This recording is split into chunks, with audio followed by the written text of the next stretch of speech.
Wanadhani ya si bongo lala. Tumejamu sijifanye uja notice. Wanadhani ya si bongo lala. Tumejamu sijifanye uja notice. Wambie punde imechoka sana. Tumejamu sijifanye uja notice. Wambie punde imechoka sana. Tumejamu sijifanye uja notice. Get ready, get ready, get ready, get ready, get ready, get ready, get ready. This new BBC expose has made me ask myself questions. You've seen on the credit side, there's no single Kenyan that has been mentioned in that documentary as a person who contributed, who did anything because of their own security. And that tells you one thing, that the media is gagged. There's no way that a whole documentary shot in Kenya, directed in Kenya, most likely the people who translated the documentary, the captions, were Kenyans, but they did not mention them for security purposes. And that makes you ask yourself, what do you think the media houses we have in Kenya are going through? And even the journalists, what are they going through? And that's why you're not seeing any kind of political journalist who does any investigation. Investigative journalism died in Kenya. And that is because if you start exposing anything government related, most likely you disappear. And the fact that the credits only disclose the names of people who are foreign, it tells a lot. And that's why you may ask yourself, why is Citizen leaving all these? Of course, they had so many journalists in the streets. Why didn't they do an expose, a proper documentary on what happened on the streets during the Gen Z protests? It is because all the journalists are afraid. The media houses are afraid, because if they try to push any kind of agenda, it's not really even an agenda. If they try to say the truth about what the government is doing, for sure their licenses are going to be revoked. Whether it is Citizen, whether it is NTV. So all these media houses have to play the same song in making sure that the government doesn't shut them down. It actually cripples the truth that we see on TV. So the things that you see on TV, like what has happened in Narok, those 5 people who have been killed by police officers, most likely the media will just report it, but it will not follow up to find out why, who was. The media in Kenya is gagged. And that's why BBC and all these international media houses need to come in and show us what is going on in Kenya. Actually collaborate with these media houses in Kenya to give them footages to be able to find out what goes on. Because even the people, these are just 3 people from the BBC Blood Parliament. This is just 3 people that were able to be exposed.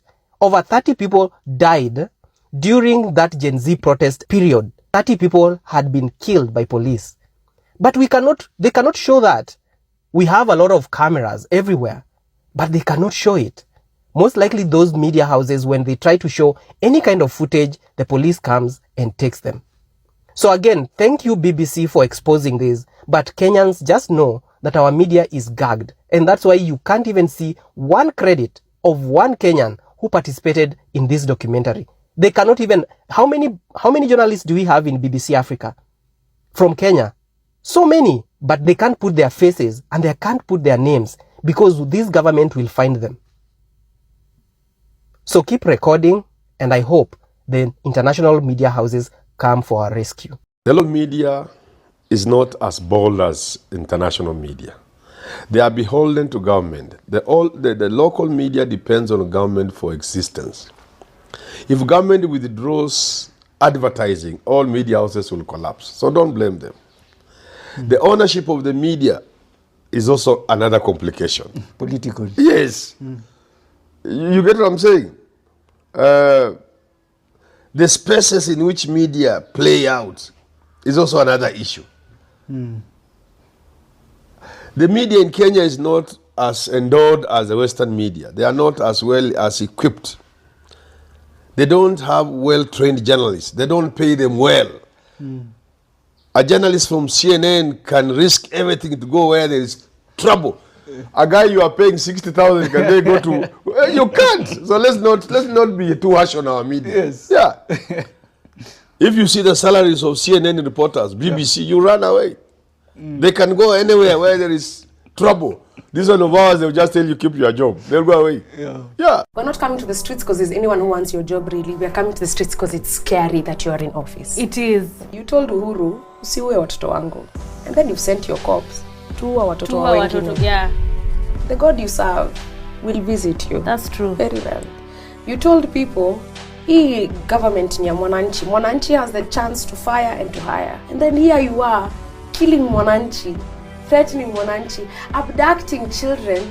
You know, you're fighting with kids. Presidents have fought big things by the way. But you're fighting with You're children. fighting with the children of the nation. Yeah. These things should call you to reflect and talk to your advisors like a man. Say it with your chest. Guys, can we find a solution? Let me talk to the political elite. Ama kwa lugha ya Mkenya kama mimi. The stupid dimwits we sent to parliament. You people think you can't die? Nyinyi watu mnafikiria death is just pronounced on other people, not you? Let me remind you, let me refresh your memory. Okay? Mobutu Sese Seko stole, looted DRC Congo and died a miserable man in exile. Jean Bokassa killed children who refused to buy uniforms from his wife. He died miserably. The same way you're going around killing innocent citizens. Kama jana Kilgoris. Walikuwa wamekosea nini? And it will never even bother you. Yenu iko njiani. Don't worry. Even Moi alikaa kwa kiti 24 years. Siku hizi, I don't think anaketi na kupumua ile hewa tunapumua. Am I right or wrong? Very well. Ruka juu. Uwa ule mwenye unataka kuua. Ikifika siku yako bwana. Hautapepea juu kama Enoch. Yeah. And trust you me. Utahukumiwa na huyo Mungu unaombanga. Okay? For every wrong thing you did. Sawa. Yo kanisa mnanaa kurukaruka. I'm so sure huyo pastor akihubiri inaingilianga wani ikitokea the other. Sawa? Na leo ni violence kuanzia asubuhi mpaka jioni. Nataka kuambia Mr. President, June 25 is here again. Please don't make a mistake. Tena, ukisoma finance bill yako, make sure umefanya proper public participation. Hatutaki tena turudi kwa bunge. Si mnajua?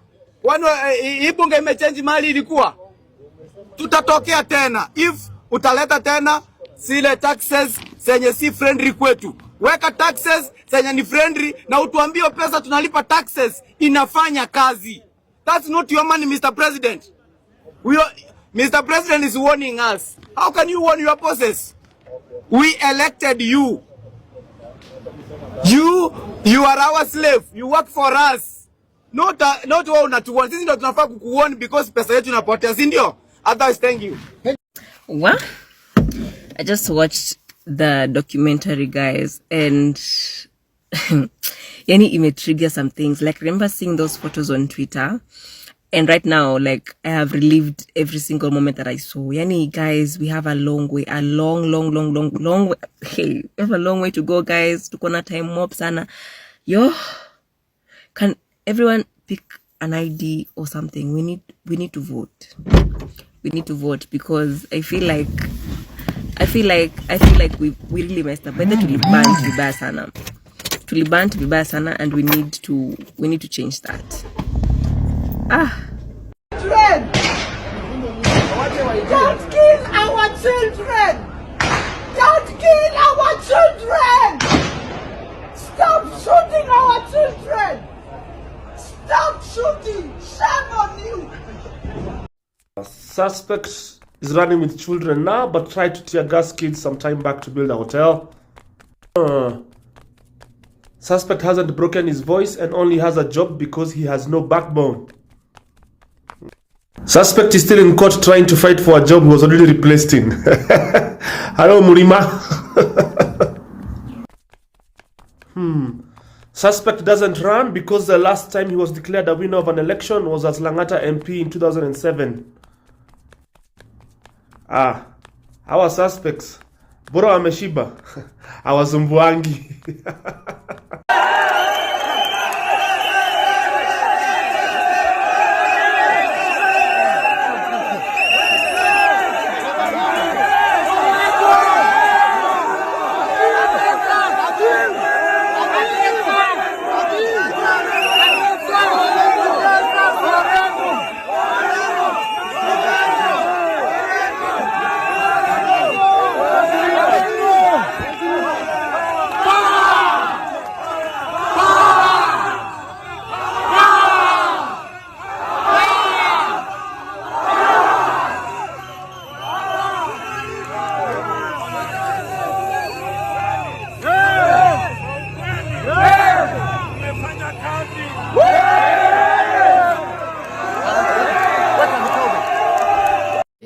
vitu zina happen in country, ikifika 2027 na uko 18 plus tukupate bila kura. Ai, utatuambia unaishi wapi? Utatuambia unataka nani apeleke Ruto nyumbani? Huyu Ruto mumwambie tumechoka naye. Kama inatakana tubadilishe katiba ni kupunguza miaka ya Ruto, sio kuongeza atifike 7. We cannot wait to get an opportunity kutuma huyu mtu nyumbani kwa sababu kazi imemshinda. Ruto tunataka kwanza kupunguza term yake. Kama ingewezekana hii mwaka ingeisha kama huyu mtu amekaa kwa kiti. Aende nyumbani, kazi imemshinda. You like me, why them a fight me? You like me, chewing a bone, a bite.